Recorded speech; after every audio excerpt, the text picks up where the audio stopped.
एक ठंडी भूतिया हाथ ने लड़के की कलाई कसकर पकड़ी। लड़के ने अनजाने में हाथ उठाया। धप की आवाज के साथ सारी टॉफियां जमीन पर गिर गईं। पर कौन जानता था कि एक जादुई नजारा सामने आया। जमीन पर बिखरी हुई गमी बियर हिलने लगी। लड़का हैरान होकर आंखें फाड़कर देखने लगा। उत्सुकता से उस गमी बियर को छूने के लिए हाथ बढ़ाया, लेकिन अगले ही पल बाकी सभी गमी बियर भी जिंदा हो गई और एक दूसरे पर झपट पड़ी, बड़ी होती चली गई।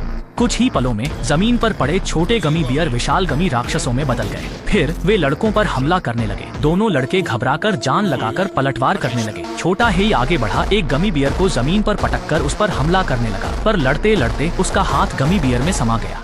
तुरंत ही और जेली भालू उस पर टूट पड़े, उसे घेर लिया। छोटा मोटा डर गया। उसने तुरंत फोन निकालकर मदद बुलाई, पर तभी एक हरा जेली भालू चुपचाप उसके पास रेंग कर आया और अगले ही पल उसके सिर पर झपट पड़ा। छोटा मोटा संघर्ष करता हुआ लड़खड़ा कर गिर पड़ा और गलती से वह जादुई किताब खुल गई। किताब से नीली रोशनी निकली और उसने झटके से जेली भालू को अपने अंदर खींच लिया।